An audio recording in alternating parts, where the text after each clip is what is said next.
April 21st, 2026. My name is Elliot Moore. I'm a resident here at Church Where You Are, and I'm so excited to be joining you this morning. We are in day 2 of our series, Contagious Characteristics. Before we get into devotion this morning, let me know in the chat where you're joining us from.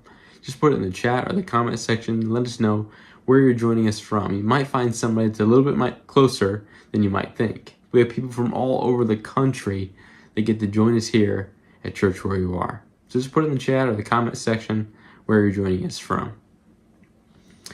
This morning, it's more of a reminder of how we're going to live in a contagious, characteristic kind of way.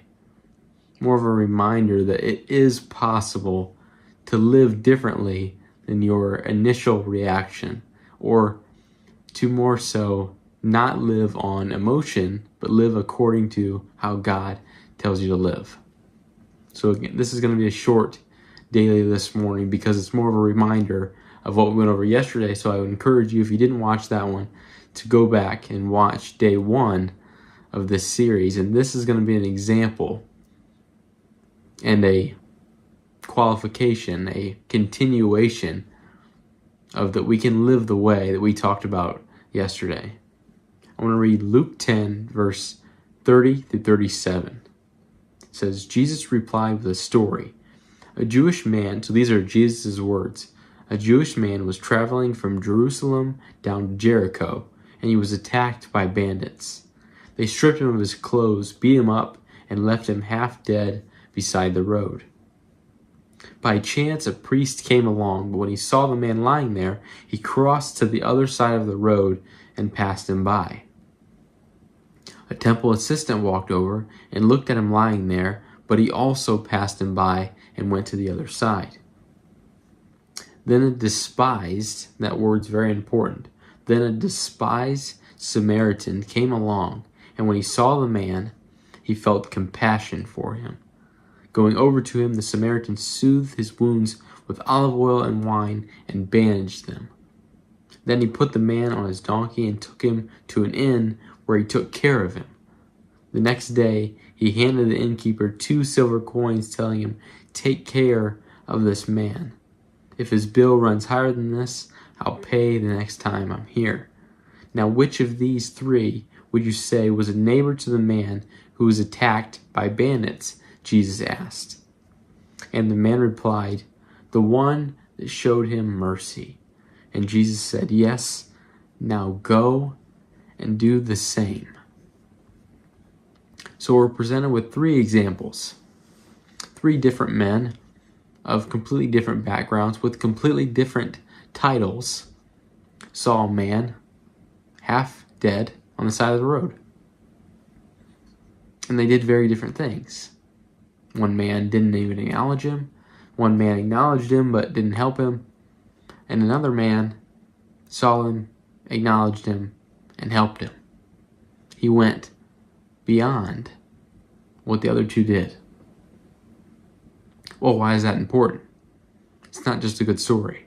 It is a good story, and it could be inspiring, but the word I told you was important. Verse 33, then a despised Samaritan.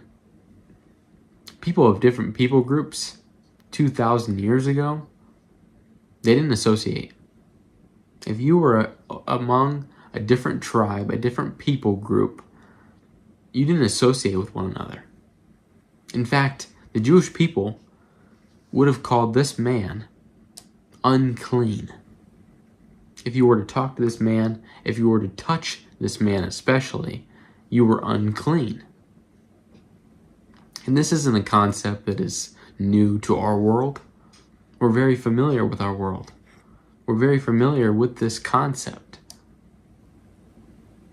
But the thing is, the Samaritan, the one that knew he was among a different people group, that knew that this Jewish man, this man, would have seen him as unclean, helped him anyway. And I know that it's hard for us to understand. It's hard for us to put ourselves in that mindset 2,000 years later, because thankfully we have made steps to see people as equals, no matter where they're from, no matter their background. But Have we made steps with treating them that way? And I'm not talking about people from different people groups. I'm talking about the person that you don't like, the despised one in your eyes. And again, this applies to me too. Are we making a difference? Or would we see our enemy, the one we would say, oh, they're just disgraceful, I despise them? If they were wounded, if they were about to die, would you help them?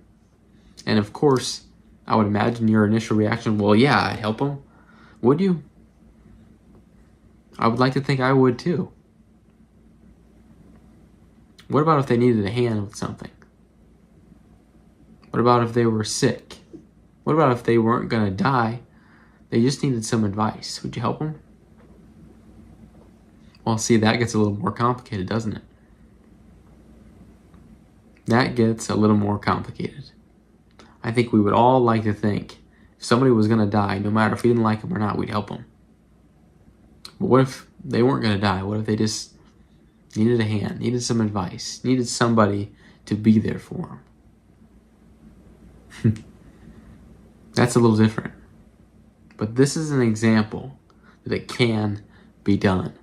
I'm not saying it's easy. I'm not saying I do it all the time. I'm not saying that I haven't failed to do this in the past. What I'm saying is, this is Scripture. I read Scripture. I didn't read an account from outside the Bible. This is a story that Jesus himself told. So we know it's possible. And if it's possible, it means we can do it. If it's possible, that means we can't just put it out of our mind like, that's a good story, but not me. This is a calling. I saw something once and I don't even know where it was from. It might have been from Scripture. It might have been just somebody that said it. But it said, the more you know, the more you're responsible for.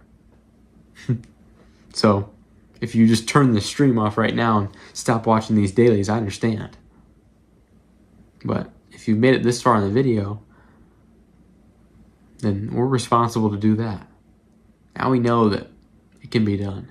Now that we know that people that we despise, we can still be there for them. And the good news is, at least good news, if I was watching it, I would probably think this is good news. You don't have to be their best friend. That's not what I'm calling you to do. That's not what Jesus is calling you to do. He's not calling you to invite them to your wedding. He's not calling them to invite them to your family dinner. He is calling you to treat them with love and respect and be there for them. In fact, it says it at the end of the verse. It says, now the one who showed him mercy, Jesus said, yes, now go and do the same. Everybody deserves mercy. Everybody deserves love and compassion because we don't deserve it and we still got it. So again, this is a calling that you don't have to make them your best friend. But even the people that we despise, even the people that we think are not equal with us, and we don't like to use those words in our society, but we still treat them that way. If we aren't doing something for somebody that we would want done for us, then you're telling that person, maybe not with your words, but with your actions, that they're not equals with you. And I've done the same thing. Again, I'm not saying I haven't done this. But this is a calling, this is a reminder that we can treat people with love and compassion. We can show people that we even would say we despise mercy. Because our Creator has shown it to us. Listen, this daily this morning was a little bit different. It was a little more mellow. And this whole series I foresee being like that. Because these are hard concepts. We could talk all week just about that.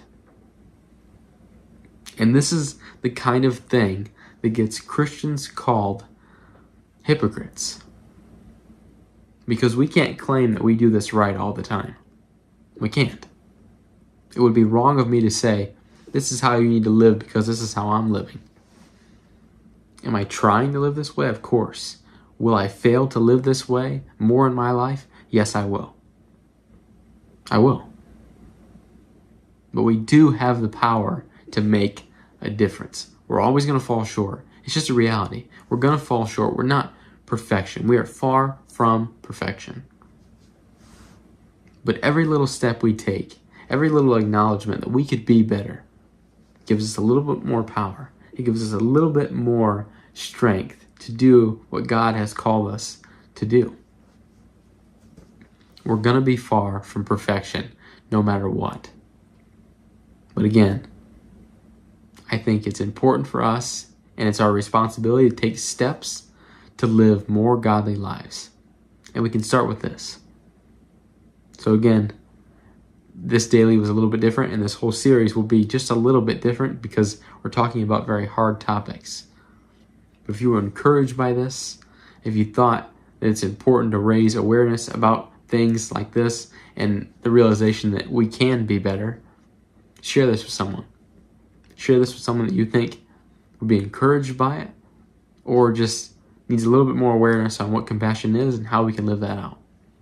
And thank you for joining me on another edition of The Daily. I hope to see you tomorrow at the same time and place. If you need prayer, please put it in the chat or the comment section. Don't leave. We have a team that would love